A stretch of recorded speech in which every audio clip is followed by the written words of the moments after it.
Ulitin natin mga kapatid. And the angel said unto them, Fear not, for behold, I bring you good tidings of great joy, which shall be to all people. Panginoon, pagpalain mo po pagkabasa ng salita, Ama.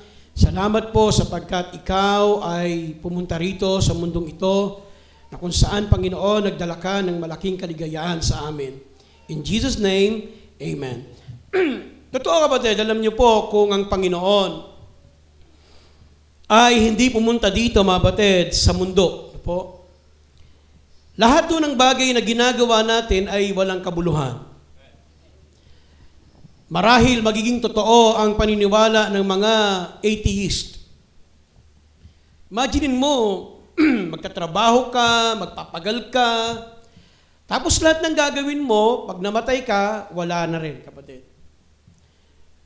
Ang mundong ito, lilipas ang panahon, mabubulok, masisira. Kaya nga ngayon, yung sa Paris, France, inaprubahan na po yung global, yung change climate, na talagang mag-rally na sila, na pagandahin muli yung mundo.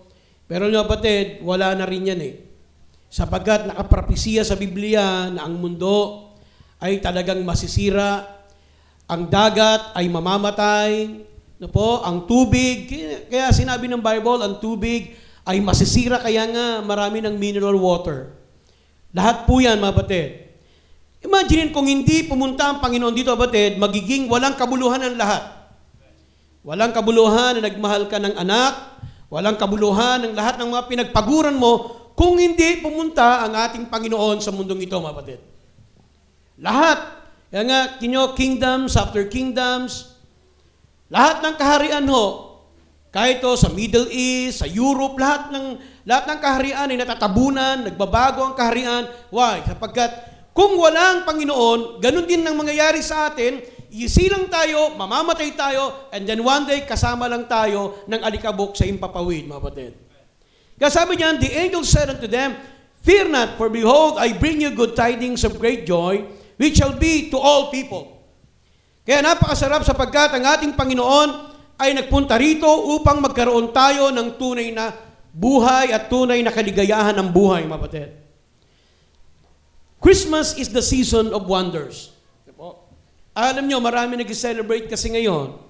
Lalo na ngayon, talagang makikita mo, dati nung unang punta namin dito sa Cavite, nakikita mo, pagdaan mo pa lang sa kalye, December pa lang, actually, hindi pa December November pa lang, makikita mo yung mga daanan talagang punong-puno ng kulay, mga batid. Even po yung mga kantahan sa radyo, makikita mo yung mga mensahe talaga ng Pasko. Yung mensahe ng kapanganakan ng Panginoon.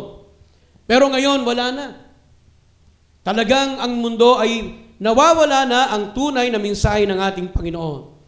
Alam niyo po, napakaganda sapagkat ang Christmas, kapatid, iyan ang talagang tunay na wonder ng ating Panginoon. In the book of Isaiah chapter 7, verse 14, kindly open your Bible, iyan ay wonder, kapatid. Hindi ordinaryo na ang kapanganakan ng Panginoon. Actually, yan po yung origin ng Christmas, yung kapanganakan ng ating Panginoon. Bagamat hindi tayo naniniwala ng December, ipinanganak ang Panginoon, pero ganun pa man, ay sinasakyan na natin yung paniniwala nila sapagkat wala naman nakakaalam ng tunay na birthday ng Panginoon, kapatid. So, mahalaga, alam natin na pinanganak ang Panginoon. It holds the wonders of the virgin birth. In Isaiah chapter 7, verse 14, sa panahon pa ni Isaiah, ay sinabi na ni Isaiah, kapatid, Therefore, the Lord Himself shall give you a sign.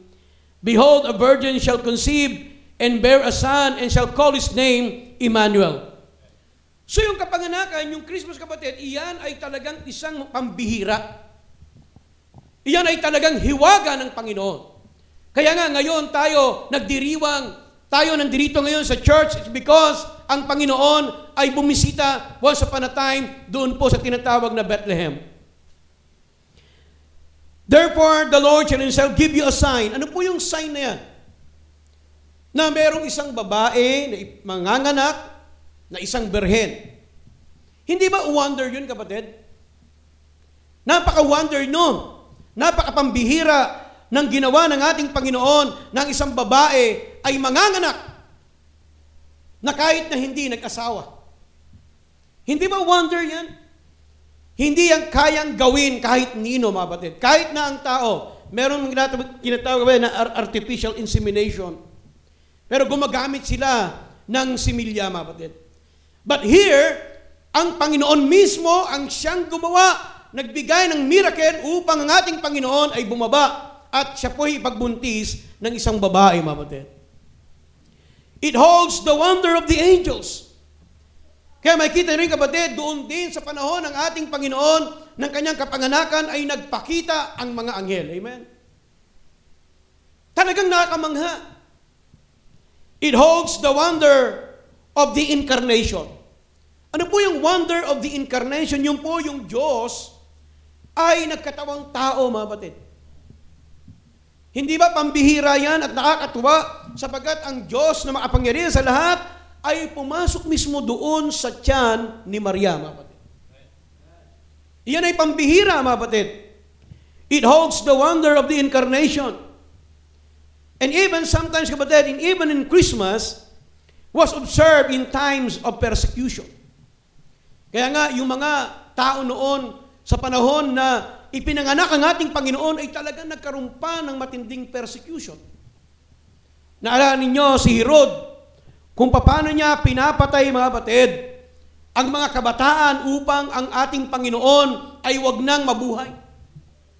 Amen? At kamanga-manga sapagkat ang ating Panginoon ay walang nagawa ang hari ng Bethlehem upang patayin ang ating Panginoon. Persecutions of Christians is increasing around the world. At ngayon, kapatid, kahit na ang Christmas ay sineselebrate natin, still marami pa rin persecution na nangyayari sa mga anak ng Diyos. Hindi na, kapatid, even in times of persecution, kinakailangan pa ng mga anak ng Diyos na magtago, ilihim, i-coded, kapatid, yung mga kanta, yung mga awitin, even yung salita ng Panginoon, ay itinatago pa nila. Subalit, walang nagawa, even po ang dyablo para sirain ang tinatawag na mensahe ng Christmas, mga kapatid. Ganun po ka-wonder. Tingnan po natin, kapatid, kung gaano ka-wonder ang kapanganakan ng ating Panginoon. Let's open our Bible to the book of Genesis chapter 3, verse 16. Unang-una, Mary had a little lamb. Si Maria ay meron po siyang maliit na tupa. Ano po yung tupa na yun? Yung po yung kanyang binubuntis ng ating Panginoong Jesucristo. Sabi po niya, kapatid, she brought forth her firstborn son. In fact, ang Christmas ay nagsimula pa yan doon pa sa panahon ni Eva at Adan, mga kapatid. Sa panahon ni Eva at Adan na kung saan ipinangako ng ating Panginoon na ipapanganak ang ating Panginoong Jesucristo. At dahil doon, kaya nga doon, kapatid, sa Eden, makita nyo si Abel at si Abel and Cain ay nag-offer ng tupa. At yun ay naglalarawan na ang ating Panginoon ay mamamatay sa krus ng Kalbaryo, mga kapatid. Kaya nagsimula ang mensahe ng Pasko sa panahon pa, even sa time ni Eva at Adan. God's promise to send His Son goes back to Eden, mga kapatid. Alam nyo, hindi nyo ba napapansin bakit ang ating Panginoon ang tawag sa Kanya, the Lamb of God? Alam nyo po, hindi lang po yung title, mga kapatid. Alam nyo po yung the Lamb of God, sapagkat alam nyo sa heaven, walang makita ang ating Panginoon na i-offer. Wala siyang makitang i-offer na talagang mapapakita ang dakilang pag-ibig niya sa tao. Hindi niya pwedeng yung angel. Hindi may papakita ang pag-ibig ng Panginoon sa tao. Kahit kay Michael Archangel, kala Gabriel, kahit kanino man, wala eh. Kundi, ang ginawa niyang lamb, ang ating Panginoon, ibig sabihin ng lamb, yung po'y simbolo na si Kristo ay iaalay niya sa mundo. Di ba, ang mga Hudyo, ay nag-o-offer po sila ng lamb di ba? Para saan? Para sa kapatawaran ng kanilang mga kasalanan. Pero ang Diyos, ano ang inalay niya? Para sa tao, mapatid. Yung inalay niya, literal na lamb, ay si Kristo Jesus. Pero mo, tayo, pag humingi, nung unang panahon, kapag sila hihingi ng kapatawaran sa Panginoon, tupa eh. Pero makita nyo ang Diyos, napakatindi ng kanyang inoffer. Yung kanyang anak mismong literal. Literal na mamamatay, anak niya mismo, inoffer niya sa sanlibutan, mga batid. Binaruan niya ng katawan ng lupang ito. Binalutan niya ng katawang lupa at pinanganak ang kanyang kaisa-isang anak. Para i-offer sa atin, kapatid. Yun ang dahilan kung bakit meron magandang balita ang sangkatauhan, mga kapatid. The Lamb of God. And Christmas was foreshadowed in Abel's first offering of a lamb. Kahit makikita niyo, kapatid, in John chapter 1, verse 29, tinawag natin pa ng, behold, the Lamb of God. Behold, the Lamb of God, pinakamatinding pangalan. Ano niyo po, sa buong universe, wala nang ibang inoffer ang Diyos. Si Kristo lamang. Kaya tinawag siyang the Lamb of God.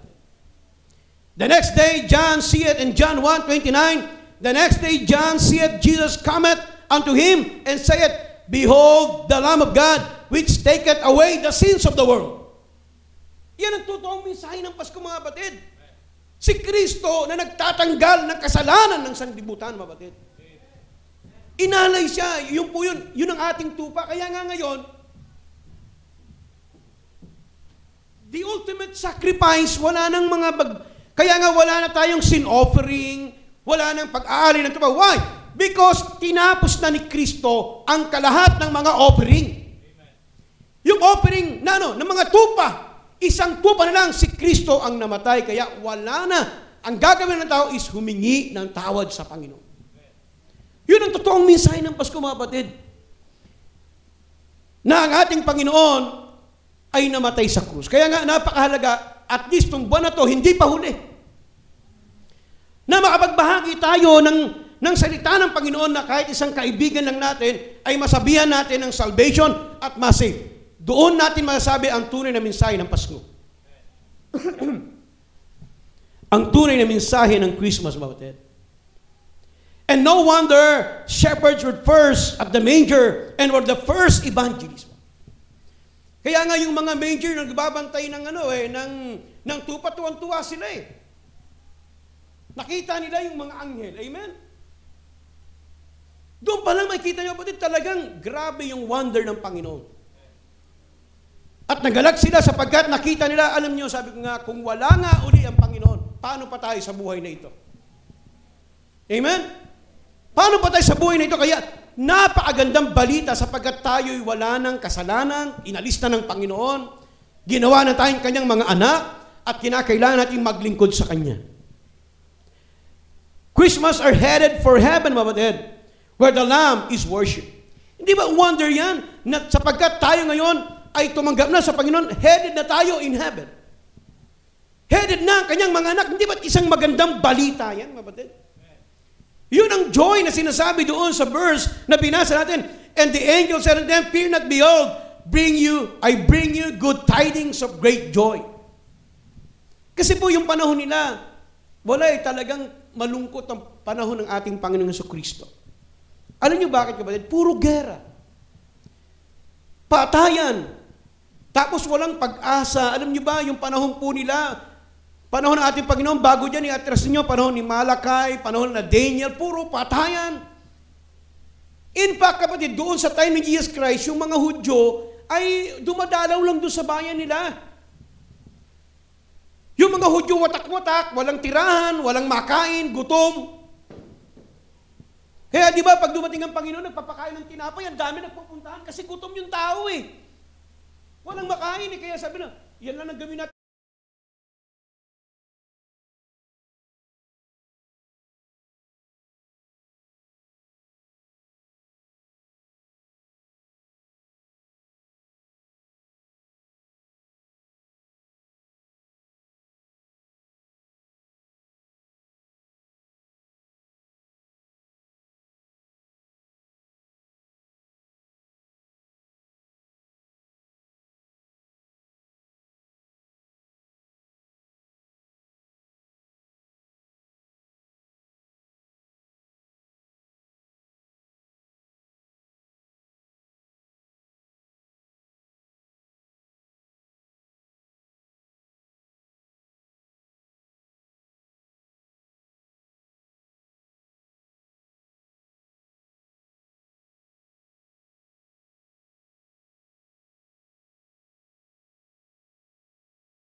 pinapunta pa, buntis pa siya.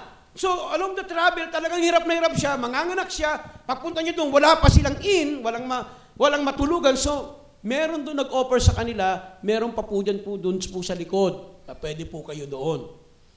So, pumunta sila doon, kaya doon sila pumunta.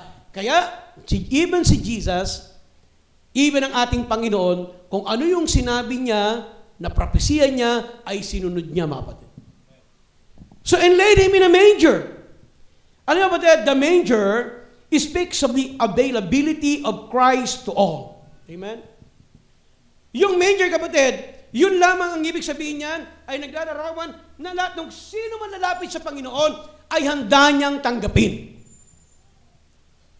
Regardless anuman ang uri ng kalagayan ng taong yan, kayang tanggapin ng ating Panginoon na wala siyang tinatanggihan, mga kapatid.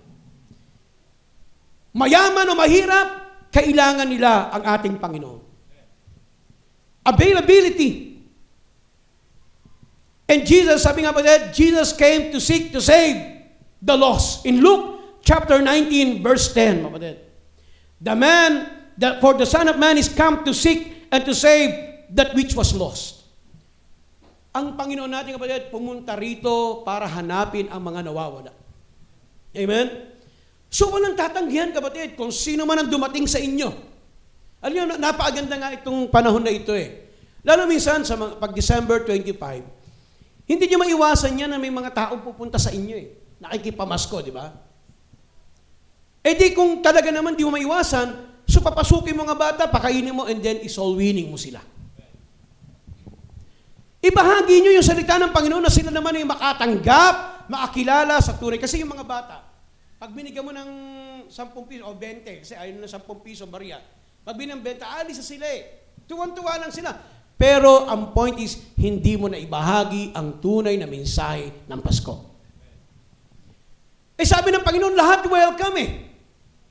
Minsan pumunta sa inyo, kumpare, hindi nyo maiwasan, kaya kumari ninyo. Kapatid, doon lang sa kumari ninyo, pwede mo nang i-share ang salita ng Panginoon. Regardless, ayaw niya. Mare, ang dali lang to, i-share ko lang sa'yo. O kaya habang pinakakain mo siya ng malamig na salad. Di ba? O kaya macaroni. O kaya spaghetti na natira kahapon. O. Kwentuhan kayo and then i-share mo. Alam mo, Mare, napakasaya talaga ng Pasko, no? O yan, bahala ka na. And then, alam mo, minsan nakakalimutan ng mga kapitbahay natin, mga kaibigan natin ang mensahe. I-share mo ngayon. At patanggapin mo sa Panginoon. Amen? Laid in a manger. Walang pinipili ang ating Panginoon na ibahagi ang salita ng Diyos. Tayo, mga anak natin. Kung ang mga anak natin, hindi pa nila alam yung mensahe ng Pasko, ng Kristo, i-share ninyo, kapatid. Huwag lang natin silang pamihasain sa regalong baril-barilan. Di ba? Kailangan bago mo, ito anak, bago ko i-share itong baril sa iyo, alam mo ba na mahal ka ng Panginoon? Itong baril na ito'y nakamamatay, katulad ng sumpa ng ating Panginoon. Kapag hindi mo tinanggap si Jesus, katulad ng baril na ito, ay tatama sa katawan mo, mamamatay ka pag wala kang Kristo. Di matutuwa sila mensahe ng Christmas na ibahagi nyo, mga kapatid. Napakahalaga na i-share natin yan, mga kapatid. Lost people are to be judged.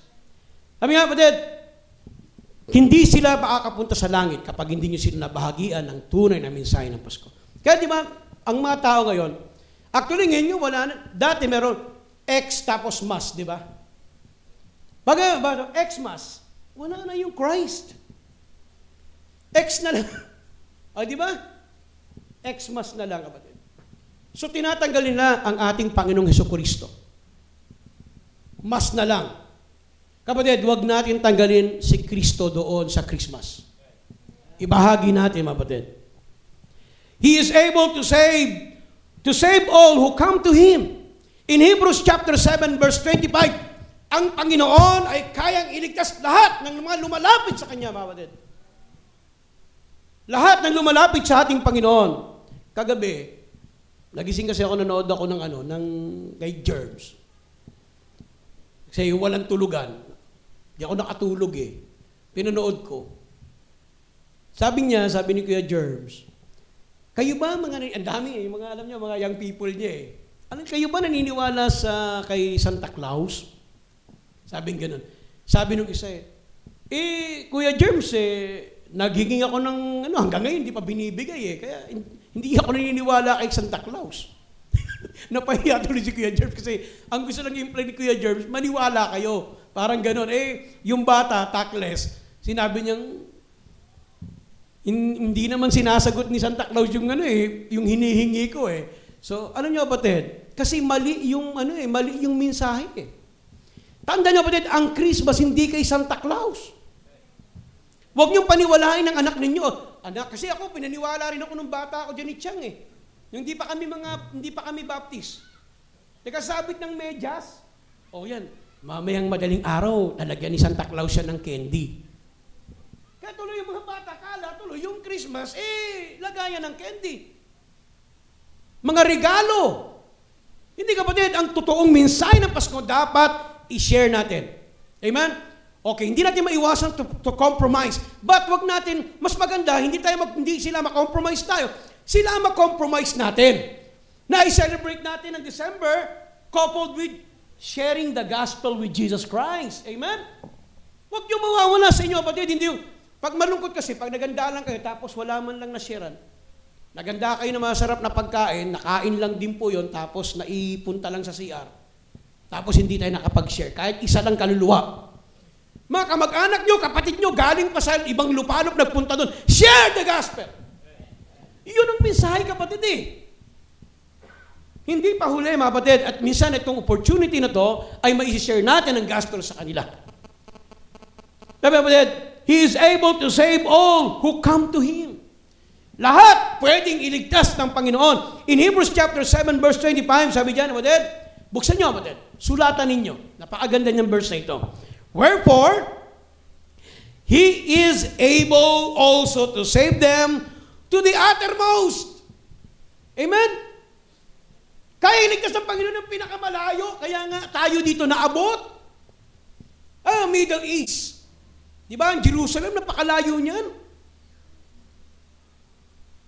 Hanggang sa papunta dito sa atin, pero mo sa island ng Pilipinas, dumating ang salita ng Panginoon. Amen? 1898, dumating ang salita ng Panginoon dito po sa atin. Mga Biblia, dumating po yan. Galing sa Europe. Bakit? Sapagkat kahit malayo, kayang masave ng salita ng ating Panginoon. Even to the uttermost part that come to God by Him, seeing He ever lives to make intercession for them. Kaya wag tayong mamili kung sino i-share natin ng gospel, kapatid. Ang mahalaga, sa panahon na ito, may pakita natin. Kaya sabi nga ni Mama ni Judy, doon sa presentation nila ngayon, maganda. Maganda yung presentation nila. Ang kanta, we are the reason that He gave His life. Di ba? Isa pang kanta, yung He's the reason for the season. He's the purpose of them all. He's the God of all creation. Ngayon, tingnan nyo, yung mga celebration ng mga party. Di ba? Ang puro mga gimmick, puro pa baby wave. Walang mensahe, kapatid Yung mga tugtog, ano mga yan? Sprinkle light, mahili. Yung mga tugtog Amen? Kahit sa atin man lamang tayo, mga Kristiyano man lang, makapagbahagi. Hindi puro sila lang ang nababahagi. Wala Natapos ang December 30, natapos ang December 25, walang nangyari sa buhay. Naubos lang yung pera. Pagkatapos ng December, sa January, nga. Di ba? Yun ang mundo. Pero tayong mga anak ng Diyos, dapat na ibahagi ang salita ng Diyos. He is able to save them to the uttermost. And number 3, those who belong to Christ will never be alone. Kaya nga, pag sila'y nabahagian ng salita ng Panginoon, they will never be alone. Kaya, great joy na makakasama nila ang Panginoon. Dumating man, kapatid, ang the lowly part of our life. Tandaan natin, kapatid, dahil tinanggap nila ang Panginoon, magiging maligaya sila. In Matthew chapter 28, verse 18 to 20, and lo, I am with you always, Kasama nila ang Panginoon, kapatid. At tayo rin kasama natin ang Panginoon, di ba? Hindi ba pwedeng masabing, iyan ay great joy? Na sa lahat ng araw, katulad ngayon, tapos na naman ang taon na ito. Malapit na.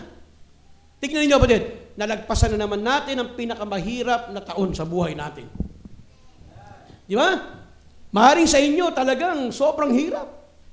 Pero tignan niyo, kapatid, pinalagpas pa rin tayo ng Panginoon sa 2016. Amen? Kasi kapatid, great joy, kasama mo ang Panginoon eh. And then sabi diyan sa Hebrews 13:5, tignan po ninyo, kapatid, I will never leave thee nor forsake thee. Hindi ba great joy yan? Na bumaba ang Panginoon dito para mag-dwell sa atin, kapatid. Yan ang tunay na mensahe ng Pasko. Kagabi rin, napanood ko rin, si Kata Inocencio, yung sa TV, sabi niya, nag-promote siya na this coming po, January yata, everyday na yung 700 Club. So napaganda kasi marami silang mga telepono na nagtatanong sa mga problema ng mundo. Kung minsan nga raw, kapatid, nakaka-receive sila na nagpapakamatay na. So maraming problema. Nakakatanggap sila ng maraming problema. You know what, kapatid? Kasi nga, minsan tayo, mga kapatid, yung mga tao na nangangailangan ng Panginoon, hindi natin nasisharean. Alam nyo, kahit taon-taon, mabawasan man lang natin ng mga problema yung tao, may share natin yung gospel. Eh, malaking tulong na po yun sa kanila, kapatid. And even sa gawain ng Panginoon, na i-share natin yung gospel. Sabi diyan, I will never leave thee, nor forsake thee. Let your conversation be without covetousness, and be content with such things as you have. For he has said, I will never leave thee, nor forsake thee, kapatid. And Psalm chapter 23, sabi po diyan, kapatid, all through life, He is with us. Then, we go to be with Him. Alam nyo, kapag nakilala na nila ang Panginoon, sa buong buhay nila, alam na nila, nakasama nila ang Panginoon. At hindi lang natin kasama ang Panginoon, pati sa buhay natin, kasama tayo ng Panginoon doon sa tinatawag na kabilang buhay. Iyon ang share natin, kapatid. Huwag natin hayaan, hindi pa huli, na maintindihan nila yung tunay na mensahe ng Christmas. Gamitin yung opportunity yan na maibahagi natin ang salita ng Panginoon. Amen? May mga anak ng Diyos na save December. Di ba? So kung nagliligtas ang Panginoon ng January, February hanggang sa pabalik ng taon na ito, kahit December, marami pang ililigtas ang Panginoon. Alam niyo ba kung minsan, mas marami pang nasisave pag December? Amen? Kaya gawin nating opportunity na ibahagi natin ang tunay na mensahe ng Pasko, lalo na sa darating na December 25. Ha? Kaya kung meron kayong bibigyan regalo, wag niyo, pag hindi sa iba, sa lugar ninyo, hindi maiwasan yan, may pupunta yan, may makikikaroling. Alam niyo, miski yung nag-caroling, kung may bibigyan, dito muna kayo, at bibigyan ko kayo ng tag-5 piso, pero may ibabahagi ako sa inyo. Bigyan nyo ng tracts. Napakaganda po nung, kapatid. Minsan, kasi tayong mga Kristiyano, pag tumatagal na, parang corny na eh. Parang ambaduy naman, ang OA naman yan. Kapatid, walang OA kapag binahagi mo ang salita ng Diyos. Huwag kayong maging OA sa mga Kristiyano na nakita nyo, nagbibigay pa ng truck sa sasakyan. Amen? Huwag kayong maging OA doon sa kanila na nag-share yung mga tao, nag-share pa rin doon sa mga palengke, doon sa plaza. Hindi OA yung kapatid. At hindi rin OA kung mai-share ninyo yung gospel even sa time ng season na ito na may bahagi ang tunay na mensahe ng Pasko sa kanila. Amen? Kahit sa mga magulang nga ninyo na hindi pa Kristiyano. Di ba? Mai-share lang ninyo. Accomplish na kayo bago matapos ang taon na ito. Tayo manalangin, kapatid. Panginoon, salamat po, Ama, sa umagang ito.